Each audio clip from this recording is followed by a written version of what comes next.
তবে সরকার শফিক সাহেবের উপর নির্ভরশীল, এটাতে কোনো সন্দেহ নাই। শফিক সাহেবের শক্তি অন্য জায়গায় হবে, তা না হলে উনি সর্বত্র বিরাজমান। এটা এটা খুব অস্বাভাবিক একটা দৃশ্য। মানে ভেবে ইউনূস সাহেব মনেই করছেন যে শফিকই তাকে টিকিয়ে রেখেছে। আমার ধারণা প্রধান উপদেষ্টার গোয়েন্দার কাজটা উনি নিয়েছেন, যে কোন উপদেষ্টা কোথায় কি করে আমার কাছে এসে খবর দিবে। এটা একটা বড় ব্যাপার হইতে পারে, বুঝছেন? আপনার কাজ না তো মোদিকে নিয়ে রিপোর্ট ইয়ে করা, ইয়েতে কি বলে, না কি বলে, ফেসবুকিং করা। আপনার ফরেন মিনিস্টার কোথায়? আপনার ফরেন অ্যাডভাইজার কোথায়? আপনার ফরেন সেক্রেটারি কোথায়, যারা এই ব্যাপারে বক্তব্য দেওয়ার কথা? তৌহিদ সাহেব বিব্রত ফিল করছেন যে তার সেক্টরে এসে আরেকজন মাতব্বরি করছে। আমি শিওর অফ ইট। তৌহিদ সাহেব যেভাবে চুপ হয়ে গেছে, এটা ঝড়ের লক্ষণ। প্রেস সচিবের ব্যাপারে ইন্ডিয়ান গণমাধ্যমে তীব্র সমালোচনা হয়েছে বাংলাদেশের প্রেস সচিবের। এটার কারণ কি? বাংলাদেশের প্রেস সচিব তো সব সত্য কথাই বলছেন, সঠিক কথাই বলছেন। মোদি যে কথাগুলো গোপন করেছেন, বাংলাদেশের প্রেস সচিব তো সেই কথাগুলো বলে দিচ্ছে। ভারতীয় গণমাধ্যম কি বলছে জানেন? ভারতীয় গণমাধ্যম স্ট্রেট ফরওয়ার্ড শব্দ দুটো বলছে, মিসচিভিয়াস এন্ড পলিটিক্যালি মোটিভেটেড। তার মিসচিভিয়াস এন্ড পলিটিক্যাল মোটিভেটেড এমন কোন পত্রিকা নাই যে পত্রিকাতে পিটিআই এর রিপোর্টটাকে উদ্ধৃত করে, পিটিআই যে সরকারি থেকে যে রিপোর্টটা হয়েছে, পিটিআই সরকারি সংস্থা এবং এএনআই দুইটাই করেছে, এবং প্রত্যেকটা পত্রিকা ট্রিবিউন থেকে শুরু করে টাইমস, ইকোনমিক টাইমস সবাই এই রিপোর্টটা করেছে যে মোদির সাথে মিটিং এর মধ্যে মোদি কি বলেছে সেটা যেহেতু দুই পররাষ্ট্রমন্ত্রী এখন পর্যন্ত কিছু বলেন নাই, সেখানে কেন একজন স্বতঃপ্রণোদিত হয়ে এরকম ভেতরের দুইজনের ভেতরের কথাটা এইভাবে বাইরে লিক করা হলো? যদি কথা হয়ে থাকে তবে বলেছে মোদি এই ধরনের কোনো কথা বলে নাই, এটা হলো মিসচিভিয়াস এন্ড পলিটিক্যালি মোটিভেটেড। এর উদ্দেশ্য ওনারা নিয়ে আলোচনা করা ভাই, ওনাকে না আমরা প্রেস উইং নিয়েই কথা বলি। তাহলে অনেকেই বলছে নাকি প্রেস উইং এর যিনি চিফ, তিনি কি আসলে প্রধান উপদেষ্টার কাজটা করতেছেন কিনা?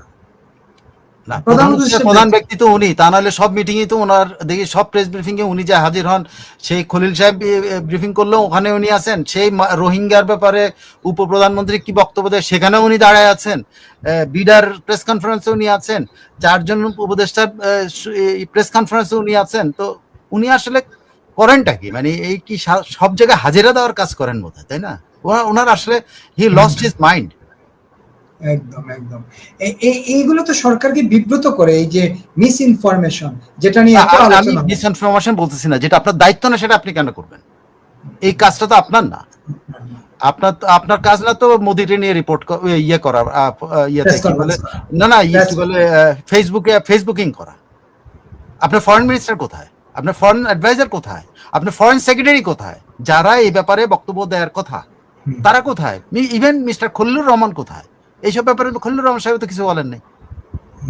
আমাদের ফরেন সেক্রেটারি কোথায়? আমাদের পররাষ্ট্র উপদেষ্টা কোথায়? এখন তো তাদের কোনো কথা নাই। উনি ফেসবুকিং করছেন আরেক দেশের প্রধানমন্ত্রী নিয়ে। এটা কিন্তু একটা সুদূর প্রসারী কিন্তু প্রভাব ফেলবে। আমার ধারণা বোধহয় মনে করেন ফরেন অ্যাডভাইজার এবং ফরেন সেক্রেটারি এবং খলিলুর রহমান সাহেব মোদি এবং ইউনূসের মধ্যে কি কথা হয়েছে এটা তারা বুঝতে পারেন নাই, এটা আমার ধারণা। যার ফলে প্রধান উপদেষ্টা প্রেস সেক্রেটারি ওনারা বুঝতে পেরেছেন বলে ওনারা কথাগুলি বলেন নাই। আচ্ছা কিন্তু কি হয়েছে ওখানে ওনারা বুঝেছেন, ঠিক আছে? যা হয়েছে সেটা ওনারা বাইরে বলতে পারছেন না, যতটুকু বলার ওটুকু বলছেন। কিছু পলিসি তো থাকেই, সব কথা তো আলোচনার, সব কথা তো বাইরে বলা যায় না। সব কথা বলবেন কেন? আপনার সাথে তো এই অনেক রকম কথা হবে, সব কথা কি বাইরে যাবেন নাকি? এখন যদি আপনি ভেতরে আপনার সাথে কি হইলো, দুই নেতার মধ্যে কি হইলো, আপনি বাইরে নিয়ে চলে আসেন, তো আরেক নেতা তো বিব্রত হবে। সে ধরেন মোদি সাহেব বলছে যে হ্যাঁ আপনাকে আমি খুব ভালোবাসি, আপনার প্রতি শেখ হাসিনা অন্যায় করছে, এটা তো আনঅফিশিয়াল কথা, এটা তো অফিশিয়াল কথা না। অফিশিয়াল কথা তো সে বলতো প্রকাশ্যে, কিন্তু বলে নাই। আপনি কেন এটা বলছেন? ধরেন এটাই সত্য কথা, আমাদের সচিব সাহেব সত্য কথা বলছেন, কিন্তু এটা কি বাইরে আনার জিনিস? এটা তো ডিসক্লোজ করার জন্য বলা হয় নাই না, যদি বলেও থাকে সে দান বলছে। আর কি হয়েছে এটা নিশ্চয়ই ওই পররাষ্ট্র উপদেষ্টা জানেন, পররাষ্ট্র সচিব জানেন, তারা কিন্তু মুখ খুলছেন না, তারা এই ব্যাপারে কোনো কথা বলেননি। যিনি এই বৈঠকের মূল, সেও তো বলে না, উনি তো বলে নাই, সেটাই বলে নাই তো উনি। না, তো আমাদের বিদেশ নীতি আসলে মনে হয় দুর্বল এইসব ক্ষেত্রে। কে? সব বিদেশ নীতি, যেটা বিদেশ নীতি, আমাদের যে পররাষ্ট্র নীতি, এই অনেক ব্যাপার আছে না, এটা তো পররাষ্ট্র নীতির দুর্বলতা না, এখানে হয়েছে কি যে যার যার সেক্টর, যেমন তৌহিদ সাহেব বিব্রত ফিল করছেন যে তার সেক্টরে এসে আরেকজন মাতব্বরি করছে, আমি শিওর অফ ইট, আমি শিওর। না সেম তো বিব্রত হয়েছিল এই যে স্টেটমেন্ট দেওয়ার পরে যে বাংলাদেশ করলো, প্রটেস্ট করলো সি অফিস থেকে, মনে আছে আপনার? আমরা তো শো করলাম, আরে ওই যে যুক্তরাষ্ট্রের একটা তুলসী গ্যাবার্ডের বক্তব্য নিয়ে সি অফিস, কিন্তু এটা নিয়ে ফরেন বিভাগ তো খুবই বিব্রত হয়েছে এবং বিরক্ত হয়েছে, শুধু বিব্রত না, চরম বিরক্ত হয়েছে যে তাদের সাথে কোনো ধরনের কনসার্ন না করে এখন নিজেকে মনে করে আমার মনে ছেড়ে দে মা কেনে বাঁচি, যে কোনো দিন তৌহিদ সাহেব চলে যেতে পারে আমার ধারণা, কারণ উনি যেভাবে চুপ হয়ে গেছেন এটা কিন্তু ঝড়ের লক্ষণ। তৌহিদ সাহেব যেভাবে চুপ হয়ে গেছে এটা ঝড়ের লক্ষণ, খুব খারাপ জিনিস। মোটামুটি এই ছিল আজকের, আমরা আশা করি নিশ্চয়ই প্রেস সচিবের সৌদিরোদয় হবে।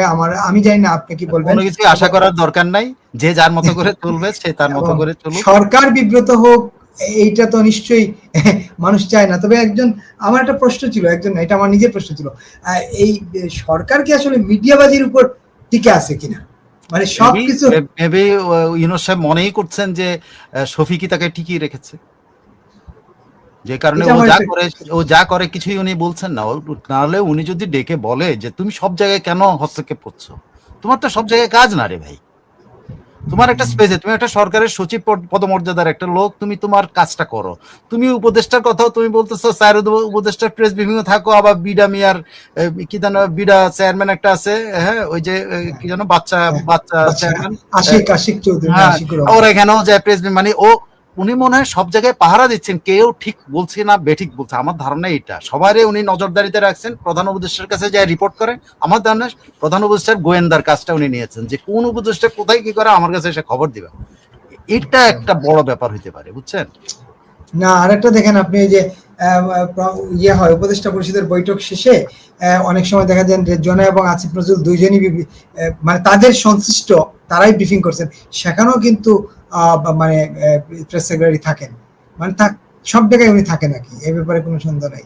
একজন লিখছেন বিপুল ভাই, সন্ত্রাসী ইউনূস সাহেবের সন্ত্রাসী মিডিয়া নিয়ে বেশি বেশি টকশো করা উচিত, এই মিডিয়ার কাজ একটাই, শুধু সরকারকে টিকিয়ে রাখা, এদের বিরুদ্ধে জোরালো টকশো করা উচিত। সেটা তো জানি না, সাইফুল ভাই অবশ্য বলছেন মেবি হইতে পারে, আমি প্রশ্নটা করেছিলাম, আমি নিজে থেকেই প্রশ্নটা আগেই লিখে রাখছিলাম যে সরকার কি আসলে মিডিয়াবাজির উপর নির্ভরশীল কি না, এবং বাংলাদেশের মিডিয়া তবে সরকার শফিক সাহেবের উপর নির্ভরশীল, এটাতে কোনো সন্দেহ নাই। শফিক সাহেবের শক্তি অন্য জায়গায় হবে, তা না হলে উনি সর্বত্র বিরাজমান, এটা খুব অস্বাভাবিক একটা মানে দৃশ্যমান জিনিস আর কি, যে অথবা উনি প্রধান উপদেষ্টার এমন কোন অ্যাসাইনমেন্ট আছেন যেটা আমরা জানি না, হতে পারে, সেটা বলে দিলেই পারে আমি একটা বড় অ্যাসাইনমেন্ট আছে, দেন ইটস অলরাইট।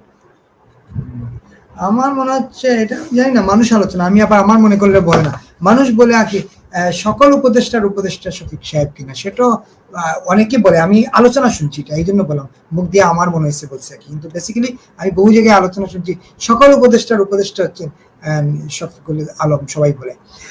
এই ছিল।